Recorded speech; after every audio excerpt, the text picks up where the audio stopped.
All right, I want to start off my comparison of my Ignis Pixel programmable collapsible Buugeng versus the Lighttoys from Pyroterra FT2 Buugeng. And I want to start it off with what I think is one of the key, most important differences in this, and that is the collapsibility. So both of these sets of Buugeng are collapsible, programmable Buugeng. The Ignis Pixel Buugeng came out going on 3 years ago now. I've had mine for almost 3 years, over 2.5 years. Again, that's why the handle looks like that, because I use these a lot. They have never let me down. I just want to be very clear. None of these are complaints. This is just a straight up trying to be impartial comparison. So again, the Ignis Pixel Buugeng are almost 3 years old now.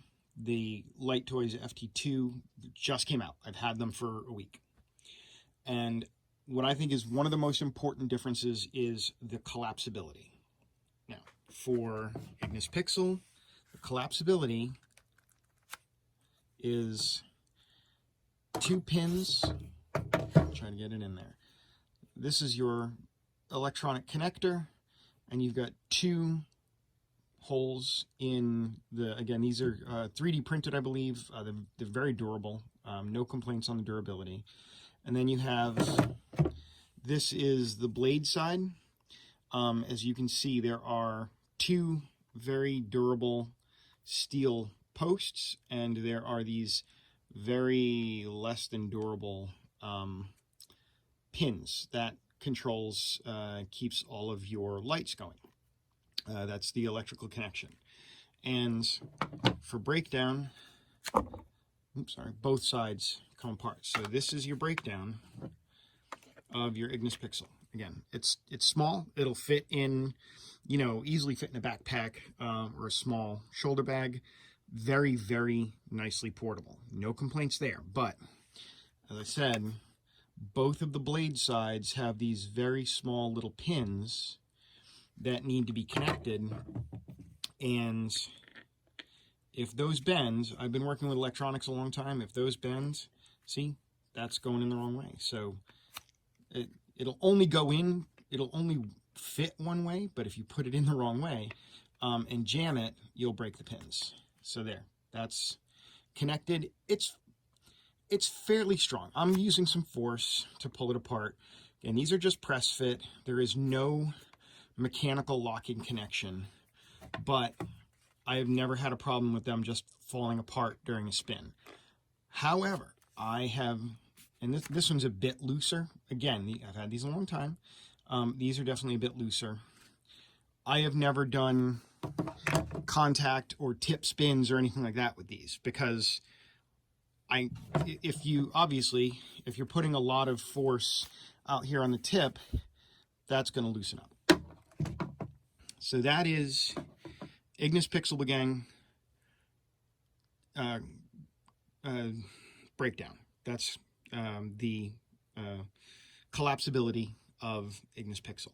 Now, the Lighttoys, only one separator, and it has these pins that lock it in. Pins on both sides, not pins, these little push balls on each side.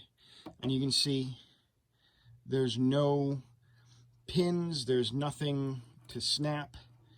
You know, it's just a nice electrical connection, and deep inside there's another electrical connection, but it's many inches down there, so you're not going to just randomly break that. Oh, that's interesting. Oh, because I was holding onto the button. That's fine. I didn't realize I was holding the button part. So again, and this is, these break down to about the size, sorry about the camera, these break down to about the size of a standard set of folding wooden Buugeng. Really about the same size as any of my folding wooden sets. Again, still very portable, really nice, and again, no exposed pins or anything that you would be afraid to snap in your bag. To reattach, just put it in, And there you go, nice little click. Click on both sides, and that is very solid. Again, I would not have any worries about putting those through, you know, tip spins, contact moves, anything like that. So as far as the compact, the ability to break them down, to travel with them, your Lighttoys is going to be a little bit bigger. The Lighttoys is going to be about, again, the same size as a standard folding set of wooden Buugeng. The Ignis will break down, will collapse smaller by a bit, by maybe 30%. But without, you know, one of the things that I had thought was you could make a you can make a 3D printed cap for this. Like, you know, if you know someone who can do a 3D print, you can just make a 3D printed cap for this and put it over, and then you would protect those very delicate little pins. That's really my biggest concern, because if you did bend those over, there's no way they're bending back. You know, they're done. And again, no positive locking connection. You know, I want to make that clear. This is press fit only. There's nothing that locks in. It just, you know, again, they've never been a problem for me in, you know, almost 3 years of using them.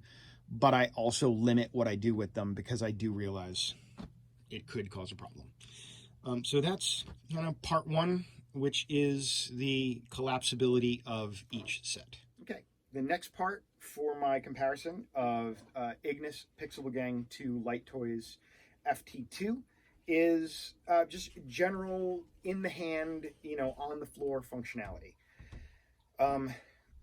Both of them start the exact same way. You just hold down the power button. You've got a 3-button system here on the Ignis, which is important because the Ignis do not have a remote control.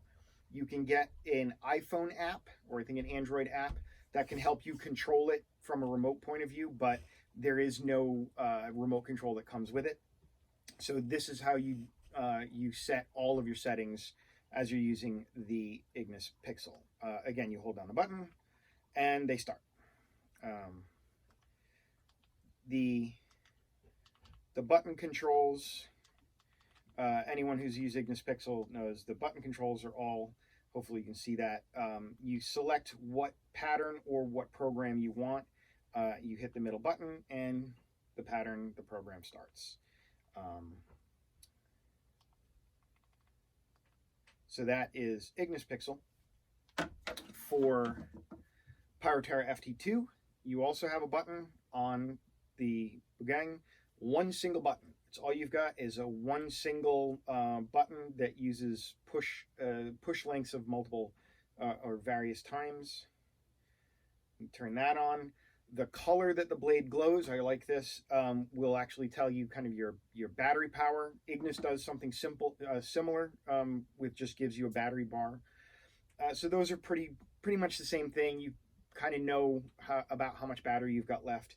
So you cannot change your pattern on the Buugeng itself for the FT2.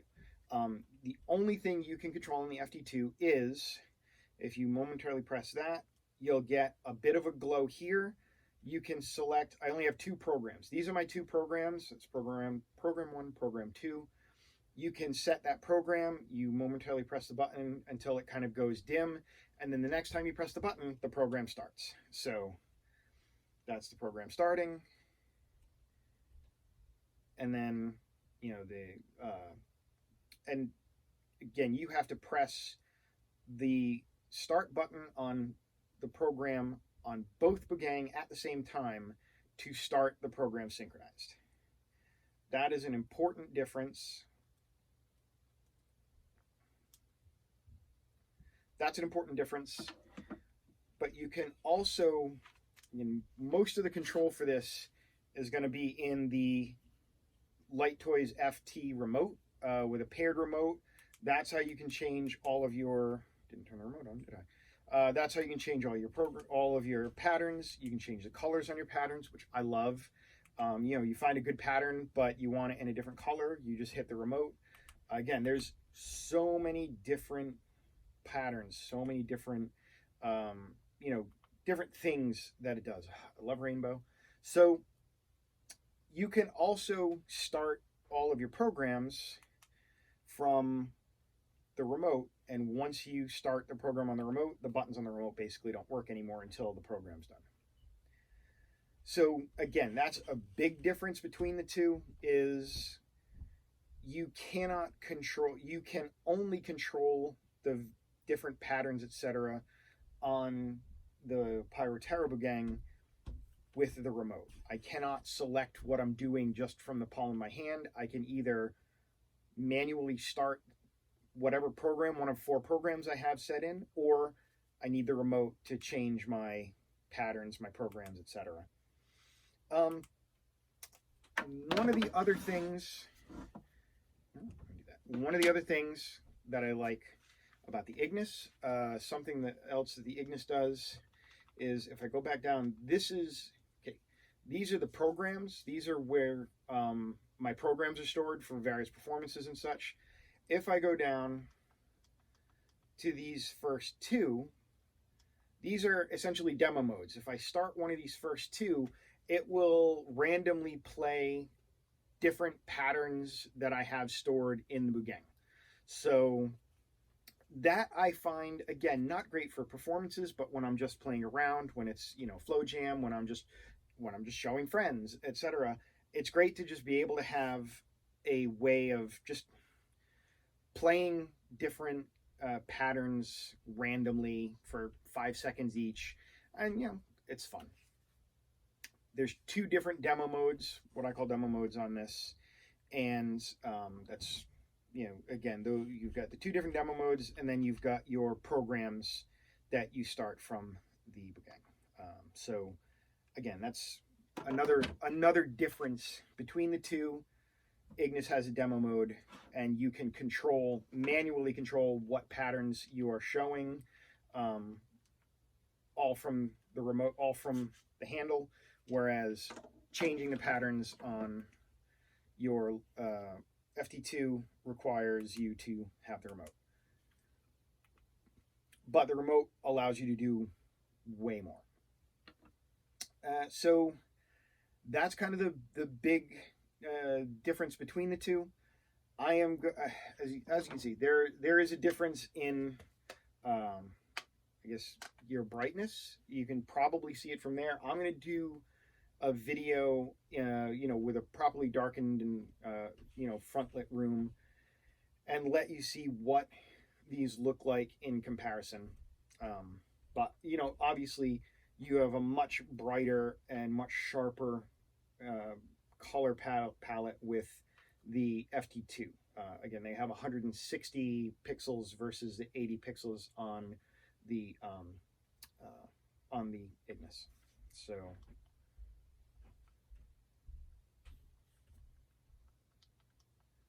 just trying to find a yeah. So again, there's definitely you know, a lot of different colors and a lot of different patterns, but you can definitely see this Pyroterra is obviously much sharper and crisper. So I think that's it for. All right, now that we've got the kind of the lights off, and want to show these you know, comparison in the right way. Another important thing to note, as mentioned in the first section, is the different way you start these. Pyroterra, these are currently in basically manual program start mode for program 1. If you can see, I'll hold it up. There's a little purple, dim purple there. That's for you know, basically program 1. Now, to start program 1, I have to hit both thumb buttons simultaneously, and program 1 starts. Program 1 is my Sith lightsabery program. When the program is done, it goes back to change programs that way. And then for the Ignis. You can see the tips, hopefully you can see that, are white. That means that this is in ready mode for a program. All you have to do is hit one of these buttons on once, and both of them will start up. That is, I think, much easier for me as a solo performer to just hit one button. So if I've got them in, if I'm starting them in both hands, and you can reset the program very easily. There we go. Now we'll reset again. So if I'm starting in a dramatic pose with the Buugeng in one hand, I could not do this with the Pyroterra FT2. You just can't do it with one hand. You would have to have your thumbs in both. So again, it's a difference that it makes a difference to me. It might not really be a big deal to you. But I do think that is one of the areas where the Ignis, for me personally, has a little bit of a bump up. And now I'll just do a couple of spins with each, similar lighting, and you can kind of see overall how they look.